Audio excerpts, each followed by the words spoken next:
What a nice, relaxing day.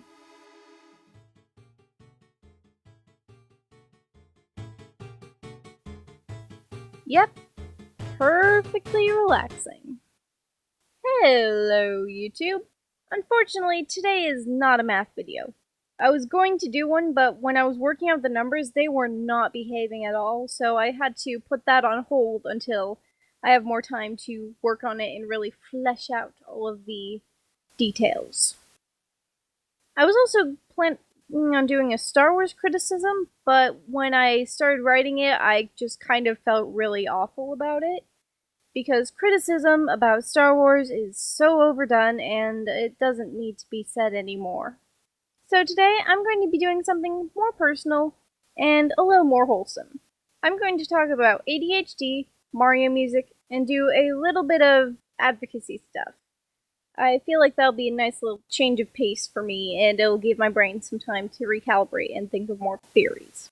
However, first, I do need to issue a very big disclaimer because, despite my name, I am not actually a doctor. This is not medical advice. I am explaining what ADHD is like based on my own experiences and those of others like me. This is not medical advice. I am not actually a doctor. Please do not treat me like an actual doctor. I cannot tell you if you have ADHD. Let me explain. I have inattentive ADHD, also known as ADD. Ever since I got that figured out and diagnosed, I've been looking for ways to explain it to people. One of the first things I thought of was the Delfino Plaza theme from Mario Sunshine. I'd like to use this song to explain my experience because of this lovely piece of music.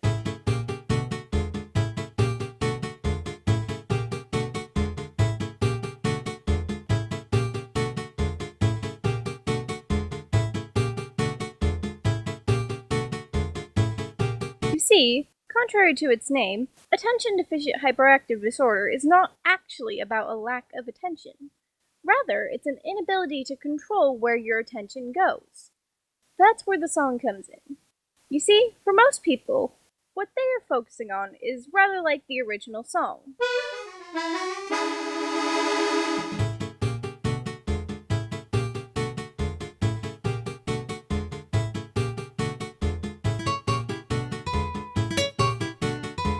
It's easy to understand the difference between the melody and the B track.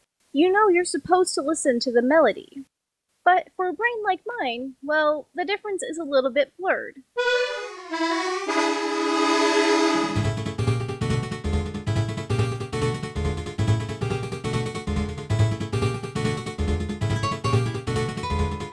Do you see how frustrating that is?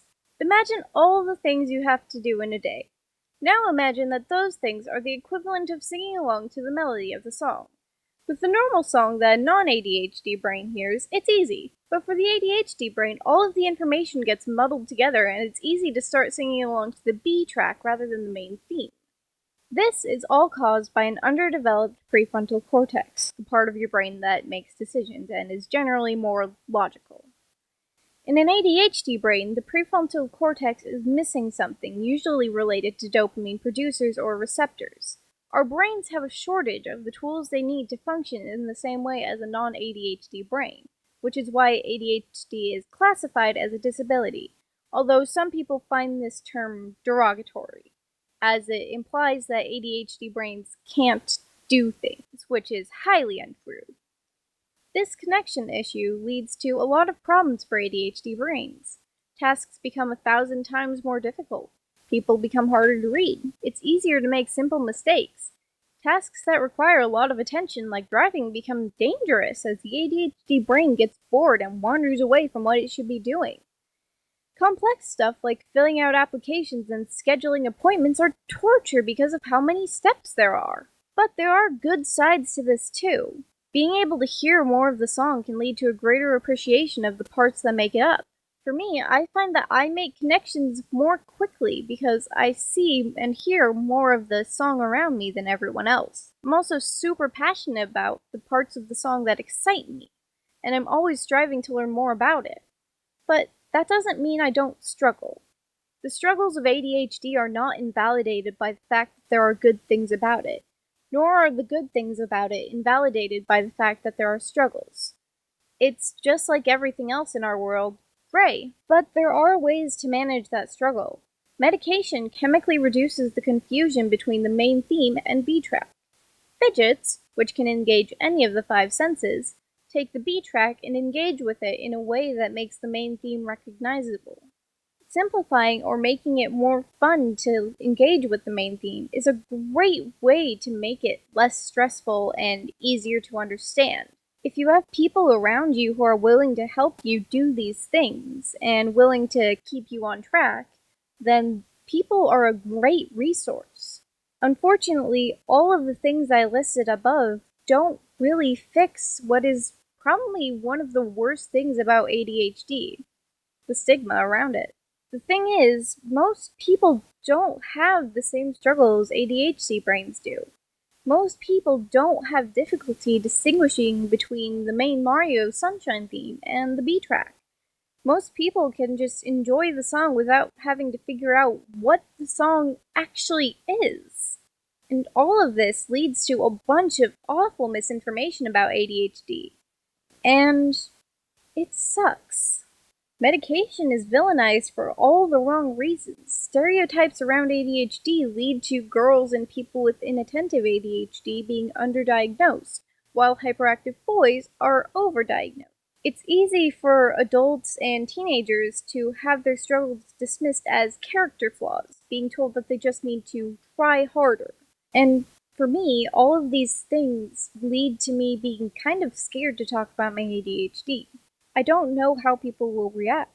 Will people believe me even though I'm the exact opposite of the hyperactive stupid little boy stereotype? Will I be treated as less than because ADHD is a disability, even though I am perfectly capable of doing things if I am given the right tools? If I tell somebody my age, will they immediately think ADHD, stimulants, drugs, and try and get information about if I'm on medication to use for their own gain? I don't know. And it's awful. But I don't want to be scared of my ADHD.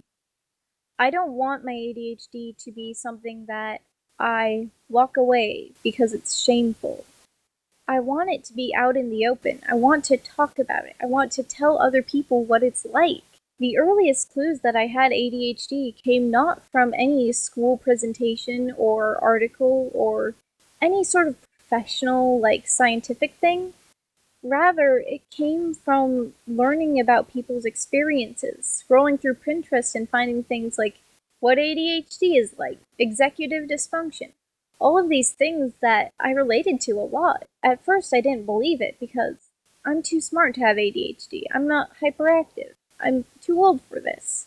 But that's not true. I do have ADHD. I do have this thing that makes my life a little bit harder. So if I can somehow communicate to others that ADHD isn't a bad thing, it's not a bad thing to have ADHD, even if it is a disability.